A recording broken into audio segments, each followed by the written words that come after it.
Hello and welcome to episode 127 of the Mark and Me podcast. As always, I'm your host Mark. Joining me on today's episode is the up-and-coming director Egor Abramenko. This guy is really making a name for himself already in the film business. He's had films out such as The Passenger, Polaroid Love, and most recently the sci-fi horror, I think one of the best films of the last couple of years, Sputnik.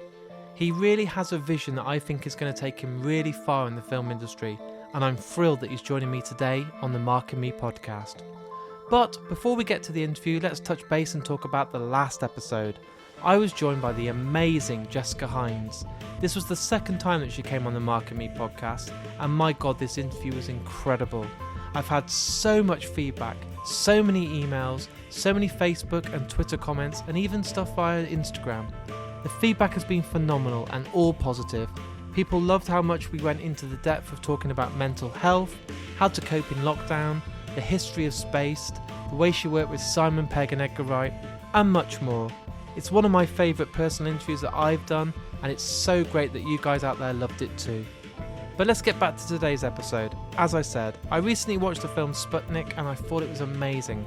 For the budget and for production size, and knowing it's this guy's first full feature-length film, it's astonishing. I urge you all to go and check it out. But before you do, why not listen to me and Egor talking all about it? So here's me and Egor talking all things film. Thanks for taking the time to join me today on the Mark and Me podcast. Sure, it's a pleasure. Thanks for having me. So what I wanted to do is take it back to the very start of your career, when you were growing up as a child, and find out what were your influences, what were those first films that you watched that made you fall in love with film? Well, great question. I mean, that I can recall the specific movie that I would call my very first movie experience, and it was in 1996, and I was a kid by then, and I was living in a small city in the south of Russia, and I wasn't watching movies at all at that time, and I remember that just the very first VHS recorders start to drop out, and I recall that my dad got back from his business trip from Moscow, and he brought home a very first VHS tape, which was Jurassic Park, that just got out. It was Steven Spielberg's movie. I watched it, and I was deeply shocked, mesmerized with this world of the ancient creatures that eventually came to life, and I thought, wow, it's movies, it's great, I love that. And I'd say that was a starting point for me into exploring the science fiction genre, and also exploring the movies as a medium, and and since that, I think I watched everything that I could in terms of this genre, like Spielberg movies as Extraterrestrial, Close Encounters of the Third Kind. Then I watched James Cameron's movies. Then obviously I watched some of the Ridley Scott's movies, and Alien was among them. And I was terrified, and I was shocked that it really influenced me in my and I would say that allowed me to really dig into this genre. When you were growing up and you'd seen these films and decided that you loved them, Jurassic Park, Alien, all these classics, and you thought to yourself, this is what I want to do. I want to become a filmmaker, a director, a writer. I know you started doing some commercials. Did you go to film school, or did you self-taught? How did it come about? Well, yeah, I went to film school, and I spent 5 years there, and after I got out, I haven't got the slightest idea what kind of movies I want to do myself, and I mean that, and I just decided to keep studying in some way, and I decided to go into commercials, into music videos, and polish my craft there. And I was always a fan of short form, and the short genre allows you to uh, in some way to define your own tools, your own abilities, understand what you're capable of, what you can do. And I mean that I always I consider this time spent in commercials and advertising. I consider it as my second film school. Yeah. And so yeah, it gave me uh, gave me a lot of experience and allowed me to jump into the into my first feature. And now that we're here talking about Sputnik, how was the pressure on taking on such a big project? I mean, it's a huge thing. It's your big debut. Was there a lot of lessons to be learned while you were doing it? Was it a thing that you really had to be confident in? Because obviously it's such a huge task, and I bet you wanted to leave a statement with your first ever film. Yeah, that was tough. First of all, I must say that that was kind of a long journey in terms of I mean, it was really long. It started almost 5 or 6 years ago, and I at the beginning I just knew a few things that I want to do science fiction. Maybe I want to do horror, and I haven't got slightest idea how to do that. And Yeah. then at one point, just this idea of combining these very common elements, which is this um, Soviet Union setting environment, and bringing in the conventional elements of conventional science fiction, which is creature, which is alien, came to my mind. I thought that maybe it would be a smart idea to do sort of Russian version of Alien. So, and I just decided to do proof of concept short. I decided to do short movie, and at one point we ended up on doing the short movie, which was called The Passenger. That was sort of prequel for the Sputnik, I would say. The initial goal of that short was to set up an environment, set up a character, and introduce the audience with this world. And eventually the movie worked out. I mean, we premiered at the Fantastic Fest in Austin, and then a few production companies take a look at the short. They love it, and it allowed us, to find a budget and to start developing a full feature. One of the things that I absolutely loved about the film was the creature design. At times, I loved the creature, and I even felt kind of sorry for the creature, but that creature also has the ability to eat me alive and rip my face off. It's that kind of balance of the emotions, but also the fear of what this creature is. How did the concept come about? I mean, I've seen some of the art online, but the design is quite unique, and it must have been something that you knew you had to get right. Well, yeah, that was kind of challenging process to came up with this design, because at the very beginning we realized that we coexist in the world where all these wonderful iconic creatures already exist, like xenomorph, the predator, or Yeah. whatever. I mean, it's really hard to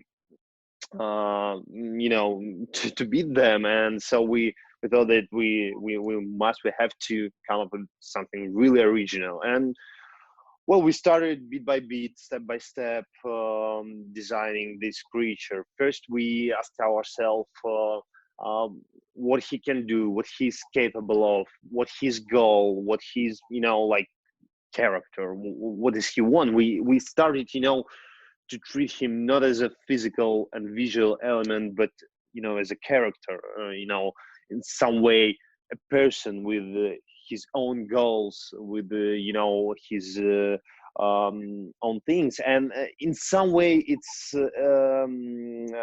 it's reasonable in terms of that this creature, he's kind of have this peculiar connection with our main protagonist. So obviously the symbionts, sorry, and they sharing, they sharing the same body, they sharing the same mind, and we thought that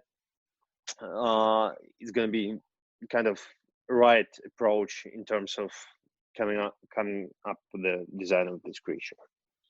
Some of my favourite horror films have obviously always been led by practical effects. So I love John Carpenter's The Thing. It's one of my favourites. We've talked about Alien. That's one of the first films I watched as a kid, and it's terrified me for the rest of my life.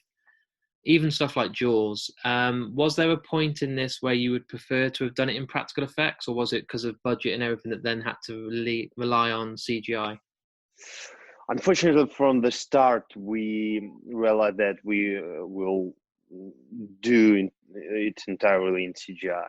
Yeah. So I mean that maybe at some point my my initial idea was to combine those two things, do partly CGI, partly practical effects, um, uh, but then we just understood that it's it's kind of impossible in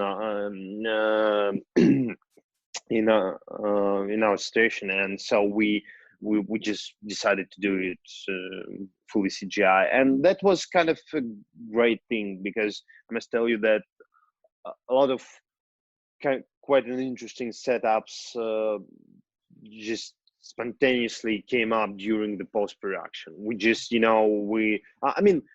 the beginning we storyboarded the entire movie. We had we had all the storyboards, previews and all that stuff, but then while editing the movie, we just watched a few scenes, and we just understood, wow, that's a great way to to insert the alien, the creature there, to use him there. And especially, I mean, well, maybe it sounds like a spoiler, the very last appearance of alien in the movie, where we see Tatiana and the creature face to face. It wasn't in the script, it wasn't in the storyboards. We just did that shot, and while editing it, I thought, wow, that it could be kind of suspenseful moment when we see those two main characters face to face, like interacting in some weird, peculiar way, and it worked out perfectly. I mean, that was that I would say was a benefit of working with the CGI. And then now that the film's finished and obviously out there, looking back, what was the biggest lesson that you learned from making Sputnik? What would you do differently on your next project? Well, first, I would do differently every single thing, but I mean that. Well, great question. I mean, it's kind of, I find it very tricky to work with the script and develop a script. I mean, I mean, we've been working on the script for a year or so before the pre-production started, and it wasn't enough. I mean that, and I would say if I had a chance, and maybe if I had, 1 year more in advance, I would keep doing some polishing on the scripts, some changes, but it's as I said, it's never enough, and just maybe at some point you just have to say to yourself that no, you need to move on, you need to start doing the next things. So, yeah. And the film being released and people on IMDb and Rotten Tomatoes get a chance to leave their reviews for the film, are you a director that will take note and read all these comments, or do you prefer just to switch off and ignore the bad comments and the good comments? You just like to not know? Well, it depends on my mood, actually, but I'm trying to read the comments, and sometimes I really find them really helpful, and I thought, wow, I'm reading comments or a review or whatever. I mean, wow, that's kind of interesting idea. I didn't thought about that, and sometimes I'm, you know, trying to um, just keep the comments. So it's part of that, part of that. So as I said, depends on my mood. No, that's fair. And what's next for you now that the film's out? Are you really eager to get working again and start directing? I know obviously some of the world's in lockdown at the moment and it's not the best time to make a film, but are you sitting there now really passionate, wanting just to do more and more? Well, yeah, sure. I mean, I have a plenty of time to Yeah. think about my next steps, and I'm already developing a few projects at the same time, and yeah, really, I really do want to keep doing science fiction to explore this genre, which I find the genre really extremely beautiful, and it allows you, you know, to work on different layers in terms of themes, in terms of ideas, in terms of that stuff. So yeah, I mean that I really hope that quite soon everything get back to normal, and we would allow, you know, to get back to sets and get back to work, and I can't wait to do that.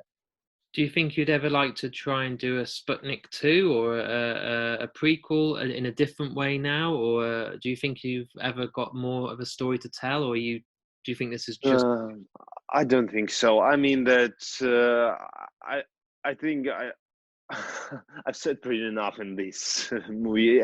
I mean that, you know, franchises, sequels, prequels. It's the thing, you always could come up with the one, but Yeah. the only question is why. I mean that for me personally, I think that this story is over, and I'm quite happy with it. And so I would rather do something else instead of, you know, trying to do sequels, prequels, all that things. A lot of people that listen to the podcast are young and they're studying at college or university, and they'll be listening to you today thinking that they want to become a film director. They want to write films or they want to produce.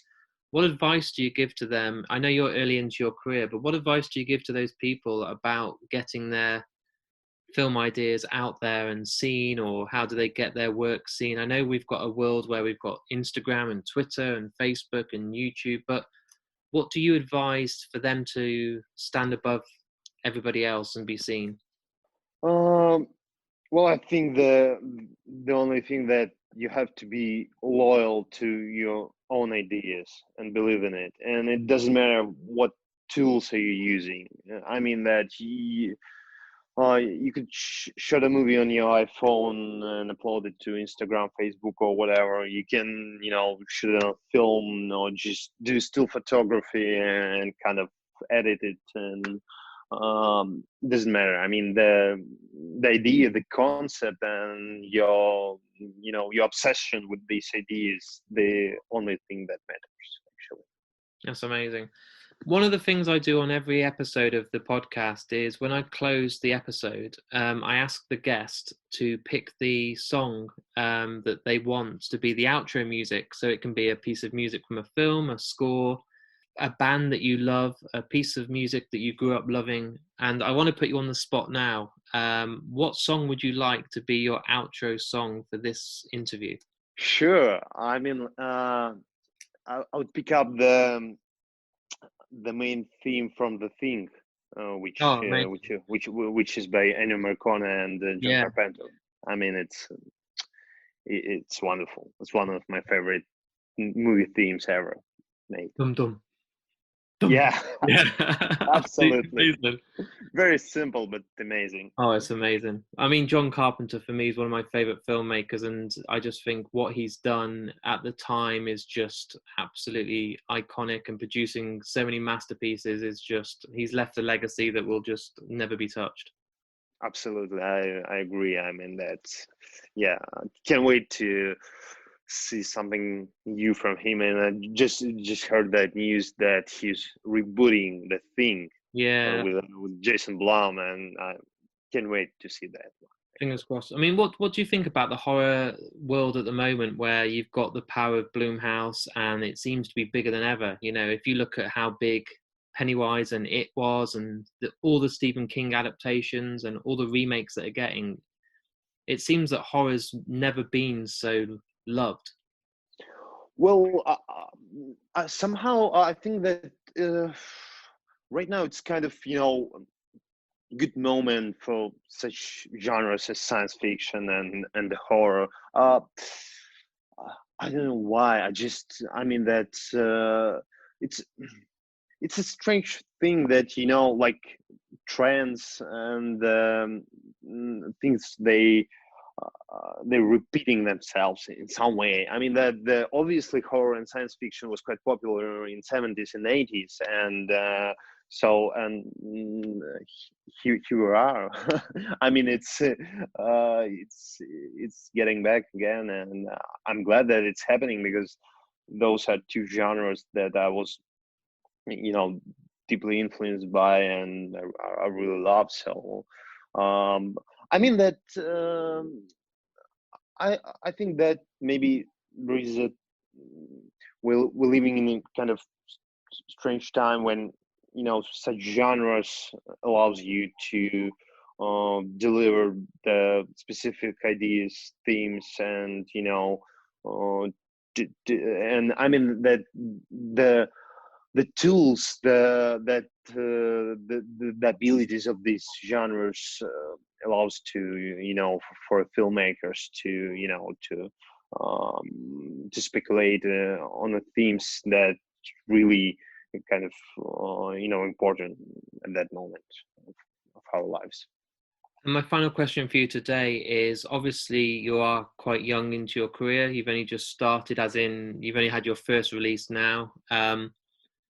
What would be the ultimate goal for you if you are setting out your career? What would be your moment that you would be fulfilled, where you could then die and know that is everything I've ever wanted to do? Is it to win an Oscar? Is it to have a #1 film? Is it to get to work with Steven Spielberg? I mean, what would be your biggest dream as a director?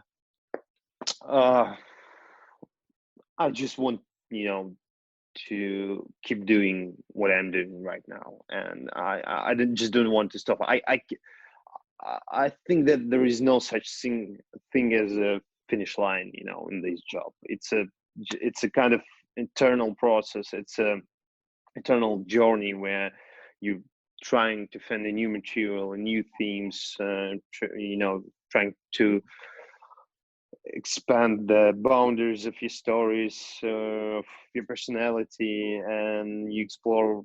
It's kind of exploration of yourself, and I mean I think it's a good thing that it has no time limits. Yeah. It's been an absolute pleasure to speak to you today, and fascinating. And I hope that one day we can talk again and talk about your next film when it's out and everything else. But I wish you all the luck with this release. I hope everyone gets on and watches this. And yeah, I really do wish you luck with everything ahead of you. Thank you, Mark. It was a pleasure. Thanks for having me. So there it is. There's my interview with me and Egor. And as I said at the start of today's interview, this guy has a huge career ahead of him. To know that Sputnik is his first debut feature film blows my mind. He's astonishing, his vision is incredible, and I can't wait to see where his career goes. If you haven't checked this film out and you're a fan of horror, John Carpenter sort of style films, sci-fi, please go and check out Sputnik. It's so well made, and you won't believe the scale that he's done on such a small budget. It's astonishing. And if you love it, be sure to go on to Mark and Me. On there there's Twitter, Facebook and Instagram, and let me know. I love reading people that go and find out new bands or new films or TV series because of the podcast. For me, that's the ultimate compliment. So please, if you do go and check it out, let me know your feedback. As you know right now, Mark and Me is full on. It's 2 episodes per week, every Wednesday, every Saturday. It's so busy with even more guests coming through. The range of guests has been my favourite for the last few weeks. We've had actors, directors, musicians, bands, and it's not going to stop anytime soon. As always, if you love the podcast, please support me. I have a Patreon page, and on there there's prizes every month from Vice Press. I believe the best poster company out there. I'm also getting prizes from companies like Last Exit to Nowhere, Dead Good Teas, and whenever I can I'm getting films and sort of merch and memorabilia from the guests that come on the podcast. This is exclusive to my Patreon members, but I'll always throw prizes when I can on Facebook and Twitter and Instagram to thank anyone that supports me. If you don't want to invest in the podcast but you love the podcast, you can do this for free.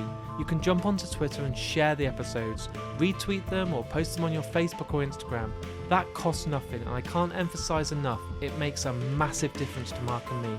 It brings on a whole new audience and maybe makes people that aren't aware of the podcast aware, and that is priceless. Like I said, I'm going to be back in only 4 days' time with a brand new episode. It's so busy at the moment and I can't wait to share this next episode with you. But until then, please look after yourself, take care, and I'll speak to you all soon.